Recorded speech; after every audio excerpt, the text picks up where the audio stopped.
Hello, and welcome to today's devotional. Today we are looking at Proverbs chapter 8, verse 9.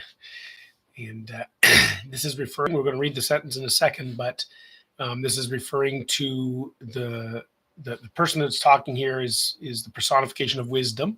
And wisdom is calling to us. And so when what we're going to read is her referring to her ways and her what she has to offer and what her sayings are and so on. So it says this: they are all straightforward to him who understands, and right to those who find knowledge. So basically talking about what she has to teach, her teachings. So the previous verse in verse 8 was just talking about the utterances of her mouth, right? So in verse 9, utterance of her mouth, they are all straightforward to him who understands, and right to those who find knowledge. Excuse me. Now, it's an interesting statement because it's kind of like this. It's kind of like saying, if you have wisdom, you'll see my wisdom, right? This is wisdom speaking to us, right? So it's sort of like saying, if you get it, you'll get it, and that's kind of hard. Like you'll get it if you get it. It's kind of hard, but it's so true about some very about a lot of things in life. You can think about it and try and figure it out, but until you kind of get that aha moment, then you don't get it. But then when you get that little epiphany moment, oh, I get it, then you get it even deeper. And that's kind of what this statement is saying. Is like for wisdom and all the ways of wisdom, um, the hardest part of the journey is actually kind of starting out. It's like that getting there. But once you get there, then there's a journey of going even deeper and deeper. And so, all the ways of wisdom, if you understand, well, then you'll see, oh, it's straightforward. I get it. I just gotta keep following this path. Or, it's right. If once you get it, then you're like, oh no, this is right. This is the way it works. And that's what it's like. So it's sort of like a way of saying wisdom begets wisdom. Now, I'm going to use an old metaphor from way back in the days of the Great Depression, when the world was going through this economic depression, the dirty 30s and all that stuff that if you have some memory from history, you'll remember. But during this time of the massive world economic crisis, the United States was going through different troubles and stuff. And one of the ideas of how to get out of that was, they use this phrase, to prime the pump. And what that meant is that you had to put money into the economy to see the economy grow. And it was using the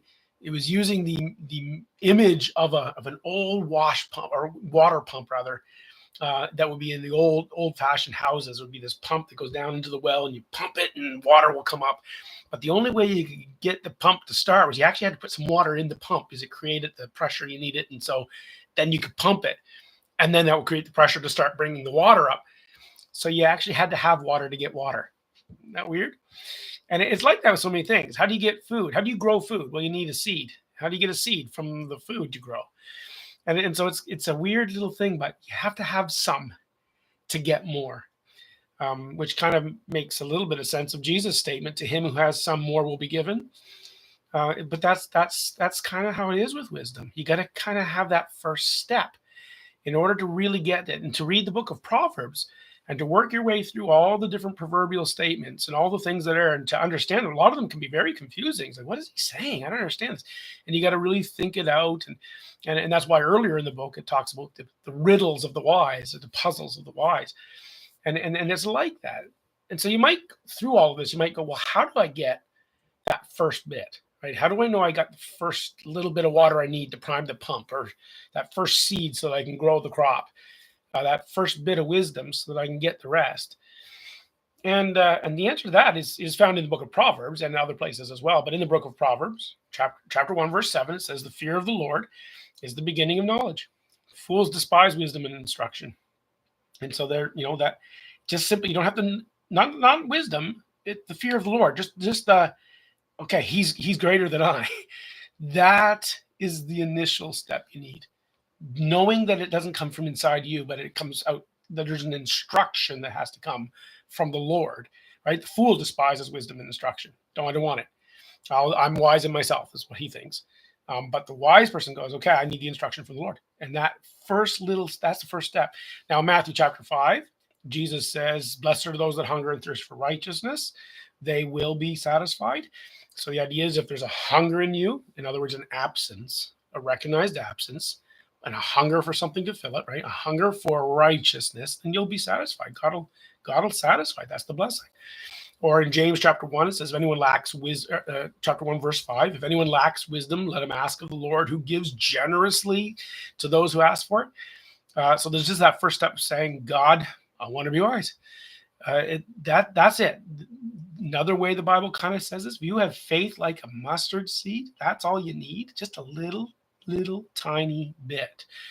The pursuit of wisdom, that's what we're talking about here, is you get there by pursuing it, by going for it, and not just going for smartness, but going for God's wisdom. And so in a sense, you take a leap of faith. Now, the problem with that phrase is the way people use it.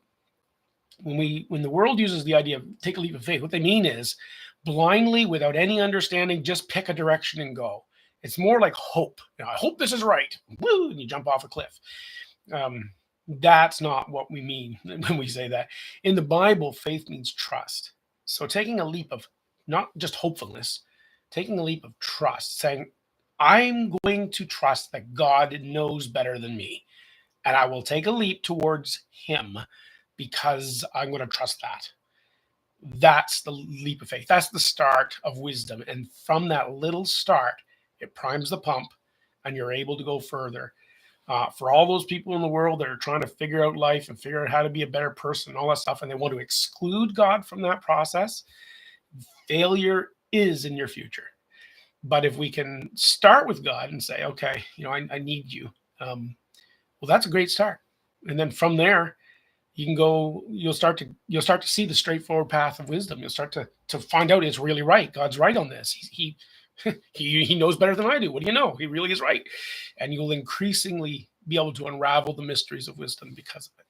Starts with that pursuit of God's wisdom.